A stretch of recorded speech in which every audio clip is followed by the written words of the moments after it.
This is Rams Showcase on Sports War Radio with your host, Sheriff Joe-Bags. What is going on, Rams fans? Welcome back to another edition of Rams Showcase right here on Sports War Radio. Tonight's episode is brought to you by Audible, and with over 480,000 titles to choose from, you can get a free download right now as well as a free month of Audible. All you need to do is go to www.audibletrial.com/RamsShowcase. I am your host, Joe Brandon, but you can and should call me Sheriff Joe-Bags, laying down the law for you guys today. And we have probably the most anticipated episode that I've ever done. I've been out of my mind excited for this episode. We have the Super Bowl preview, and the Los Angeles Rams are in it. This is an amazing time right now. I'm having a great time today, and it's Wednesday today, so we're 4 days out. And I'm kind of losing my mind a little bit. Sleep loss is already happening for sure, but we have a lot of stuff to talk about. So we're going to go ahead and get right into it. The Los Angeles Rams are in the Super Bowl. That will take place on Sunday. We'll get into a full preview here, and I did go pretty deep into this. I have a lot of notes for you guys, so keeping that in mind, I don't know how long I'm actually going to go today. This could be well over an hour, but we'll see. We'll see what happens. I do want to get all this information in, though. So this is the fourth time the Rams have played in the Super Bowl. This is the first time that they are considered the home team against the Steelers, Titans, and the Patriots before the Rams were the road team in all of those Super Bowls. For those of you that live out in Los Angeles and you want to watch the game with a bunch of Rams fans, I do have some information for you guys. First of all, there's a lot of places that you guys can go to watch this Super Bowl. But if you guys want to hang out with the World Tour Rams, some guys I hung out with out in Denver for that game in, I believe that was week 6 this year.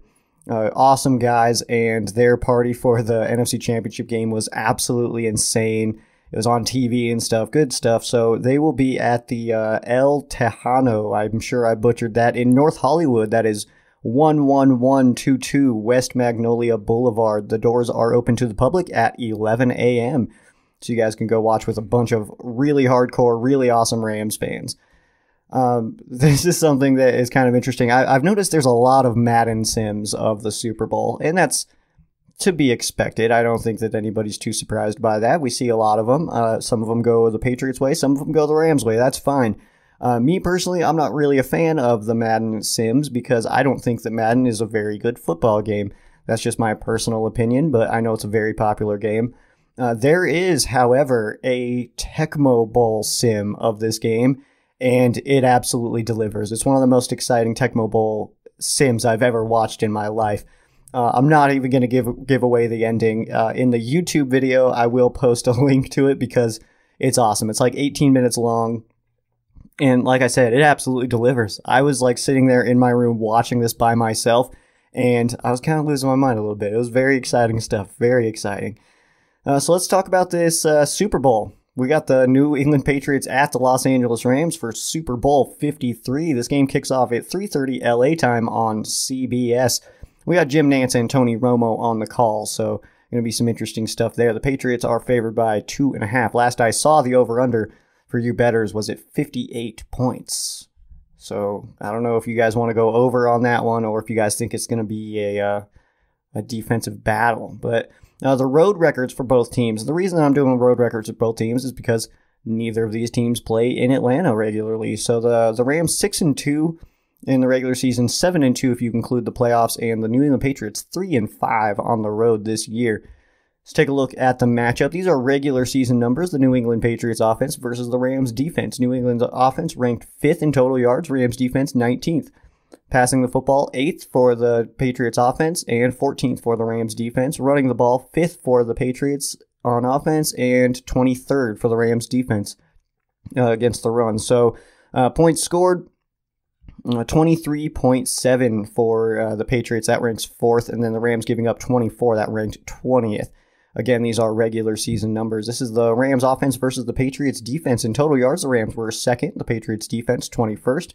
Passing the football, the Rams offense 5th. Patriots defense 22nd. Running the ball, the Rams were 3rd. Patriots defense was 11th. And points scored, the Rams putting up 32.9. That's 2nd in the NFL. And the Patriots defense giving up 20.3, tied for 6th. In the playoffs, and I got a couple of rankings here, so I'm hoping that this makes sense most of all, but these are the numbers for how these teams are performing, and then their ranking in the playoffs, as well as what their ranking would have been in the regular season according to these numbers. So for the Patriots, they're putting up an average of 511 yards in the postseason. That ranks first and would have been first in the regular season. The Rams defense giving up 299. That's second in the playoffs, and that would have ranked third in the regular season. Passing the football 345.5 passing yards per game through the playoffs. Again, first and would have been first in the NFL.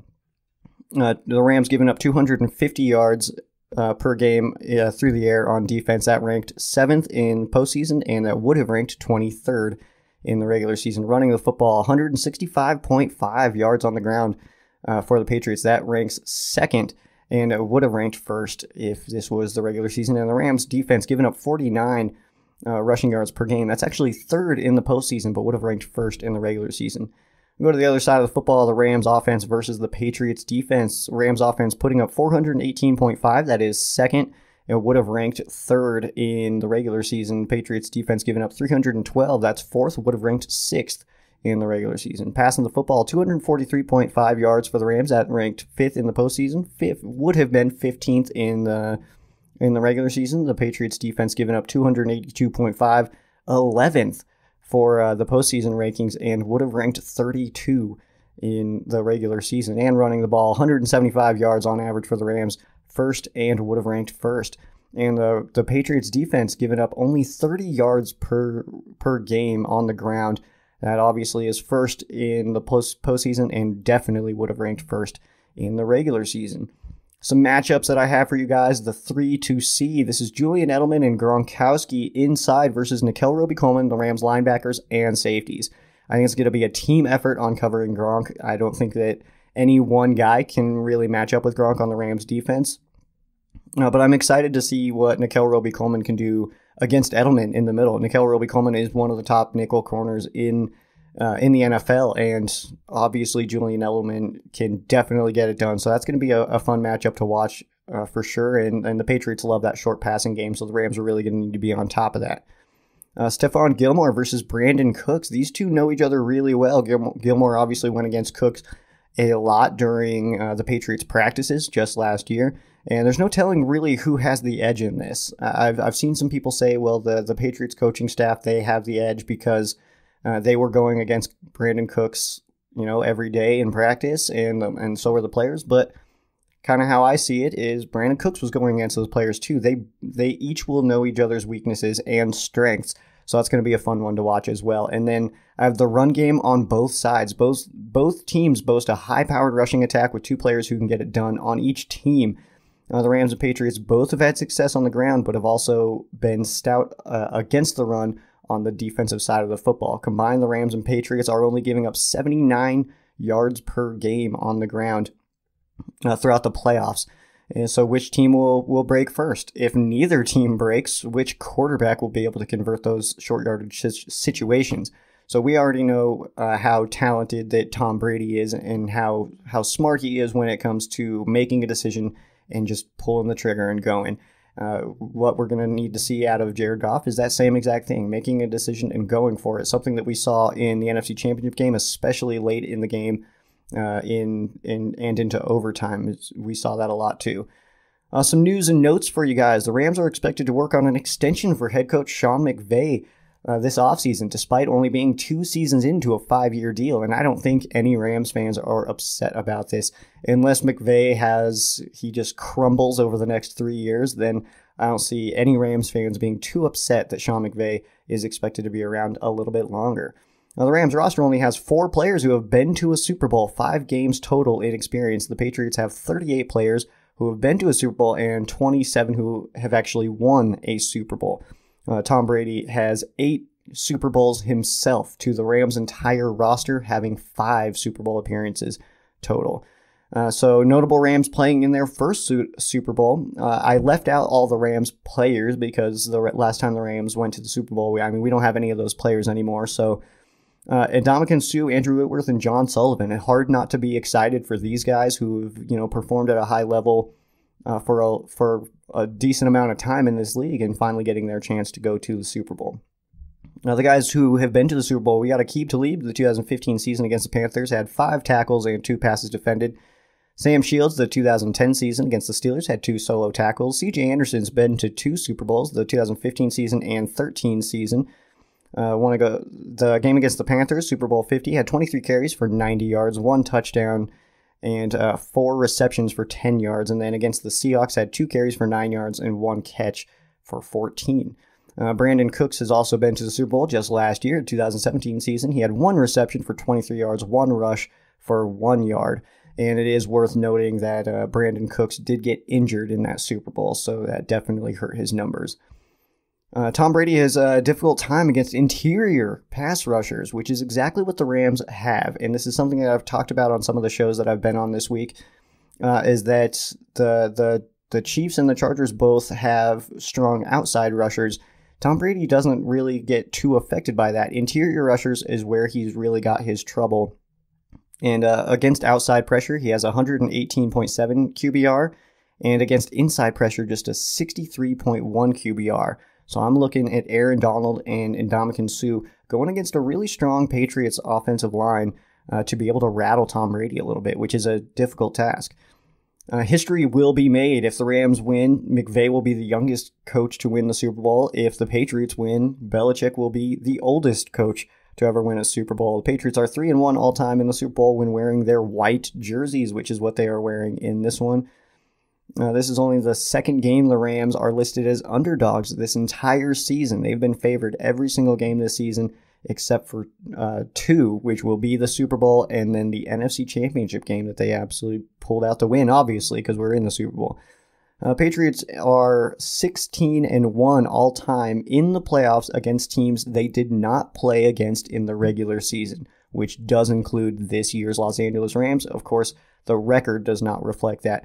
But they are 13-9 against teams they did play in the regular season. So teams looking good on the rematch against the Patriots, but that's not a situation that the Rams are in. Of course, they played the NFC or the AFC West this year. Goff is 27th in average time to get rid of the ball. And this is something that I had actually spoken about in previous episodes that I was interested to see what his numbers were. 27th and Brady 7th. Coming in at that. So Brady in the regular season, 2.61 seconds to get rid of the ball. Goff at 2.94. In the playoffs, though, Brady 2.42 seconds and has not been sacked in the playoffs. The Patriots are 5-2 all time in the Super Bowl against animal teams, for what that's worth to you. Wide receivers running the football. The Rams defense gave up 47 rushing yards on 4 wide receiver carries this season, while the Patriots gave up -9 yards on 7 attempts. This is something that both teams like to do, so I think it will come into play. Obviously with Cordero Patterson, and then the Rams use multiple wide receivers to run. We've seen rushes from Cooper Kupp, Brandon Cooks, Robert Woods, Josh Reynolds. So this is definitely something that we could see, but the Patriots do a really good job on stopping those wide receiver runs. Tom Brady has won as many playoff games as the Rams franchise will have played in come Sunday. Just kind of let that sink in a little bit. He has as many playoff wins as the Rams franchise has games. And that's only after the Rams play in this Super Bowl, because right now he technically has more wins than the Rams have playoff games in their history, which is a very long history. Very long history. The Rams are giving up 29% on third downs in the playoffs. That would have been first in the regular season by 1.5%. And the Patriots are converting on 60% of their third downs throughout these playoffs. That would have been the regular season, first in the regular season by 12%. Of course, the leading team being at 48%. Special teams is going to play a big role in this game. This is going to be a very important thing. It's something that we absolutely have to keep an eye on, and both coaches have to keep an eye on. Johnny Hekker in his career is 11 for 19 passing and has 156 yards and 1 touchdown. And Johnny Hekker is 3 for 5 passing this season with 31 yards. Cordero Patterson of the Patriots, he is averaging 28.8 yards per return this season and does have a touchdown. He has 19 returns over 20 yards and 2 over 40. This is expected to be the final game for Rams quarterback coach Zach Taylor, who is expected to take the head coaching job of the Cincinnati Bengals. If I had to put some money on who I thought was going to take over for that role, the quarterback coach, I have my money on Zach Cromer, who's actually Aaron Cromer's son. Aaron Cromer is the Rams run game coordinator. Zach Cromer right now is the Rams offensive quality control. So I do think that could be a potential guy, just a name to keep an eye on. This is going to be my last bit here of the preview part of this game. And these are some prop bets. I picked out a few of these bets that either made me laugh or that I feel good about. So there's a lot more prop bets than I will be going over with you guys, but here are my bets where Sheriff Joe Bags is putting his money on some prop bets for the Super Bowl. Obviously, first and foremost, MVP. If I had to put my money on somebody to win MVP, I'm going with wide receiver Josh Reynolds. He's at plus 8,000, so you definitely make a good buck if that does happen. But Josh Reynolds is a guy that I think could have a really big game, and that's for a couple of reasons. I think the Patriots, they do a really good job at taking away your top weapons. So I think the running game is going to not necessarily struggle, but I think it's going to be a hard time to run the football. I do think that there are going to be some times where the Rams do kind of break out and have some decent length runs, but I also think that a lot of attention is going to go on to guys like Robert Woods and Brandon Cooks. So I think Josh Reynolds has a chance to make an impact, and he is my pick for MVP. We'll see what happens. Coin toss. Tails never fails. Obviously, got to go tails on that one. Gladys Knight singing the national anthem. The over-under is 1:47. I'm going over on this one. I actually have no clue who Gladys Knight is, but in my mind, if you're in a position to get invited to sing the national anthem at the Super Bowl, it's going to take you a long time. That's just kind of where my mind goes. And will Gladys Knight forget or omit a word? I'm going to go with no. I feel like I don't know who Gladys Knight is. I've never heard of this person, but I feel like it's going to, no. We're going no on this one. Will any scoring drive take less time than Gladys Knight singing the national anthem? I'm going no on this one. I think both defenses are going to be pretty ready. I don't think we're going to see any real quick scoring drives. Unless it comes down to the very end, I think that's a potential quick scoring drive. Somebody's scoring in the final 2 minutes of this game to win it. That's where my money's at as well. Will CBS mention the point spread? Yes, absolutely they will. I feel like that's kind of a given a little bit in my mind, so I'm going to go with yes. How many plays will Romo correctly predict ahead of the play? The over-under set at 7.5 for this one, and I'm going under. I think it floats about 5.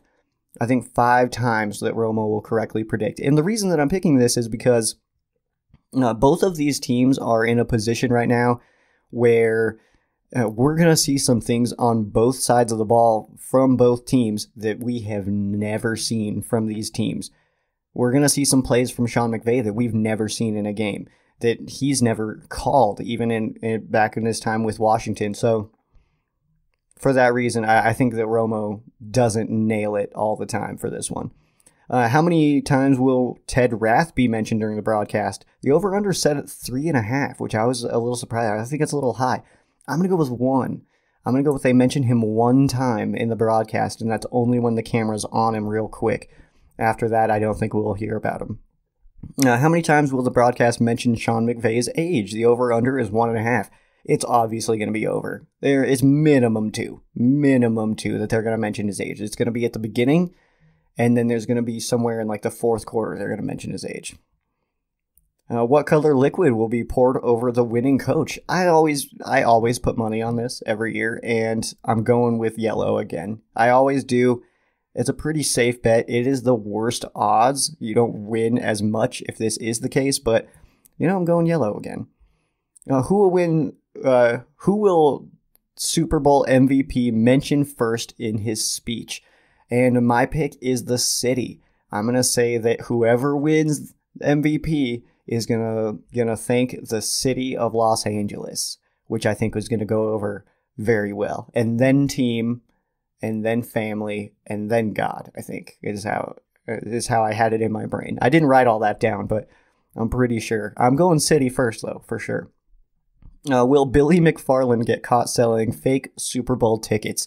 I'm going to go with yes on this one. Billy McFarland is, if you guys don't know this story, first of all, you got to check this out. It's great stuff on Hulu and Netflix. I watched it. I loved it. But will Billy McFarland get caught selling fake Super Bowl tickets? Absolutely going yes on this one. I think that this is definitely something that he would do. In fact, I think that this prop bet is kind of funny because it's him being caught. I think if he's doing it, I think it's 100%. I think he's absolutely doing this. I think he's already done it. I think it's already in the past that he's sold fake Super Bowl tickets. With like MVP access and VIP access, stuff like that. So I think that that's already happened. Will he be caught? Yes, he will, man. All the eyes are on you already, man. Just stop doing this. Stop selling fake tickets to stuff. Relax, man. And which beer commercial will appear first? Obviously, it's got to be Bud Light. The NFL loves Bud Light for some reason. They love canned water and stuff. And if you like canned water, that's cool. But I'm not the biggest fan. And will Maroon 5 play Sweet Victory at the halftime show honoring SpongeBob SquarePants? I'm going to go with yes on this one. I think Maroon 5, those guys in Maroon 5, I don't listen to their music per se, but they're cool enough guys that I think that they would try to pull some stuff like this. So I'm going to go with yes on this one. And I'm going to say Adam Levine also. There was another prop bet. I didn't have it written down. He's going to be wearing black. Wearing black. I think those were the worst odds, but I'm going for it. If I was Adam Levine, I would definitely be placing bets and then doing this stuff. But hey, you know what? I'm just Sheriff Joe Bags here. That is going to do it for the first half.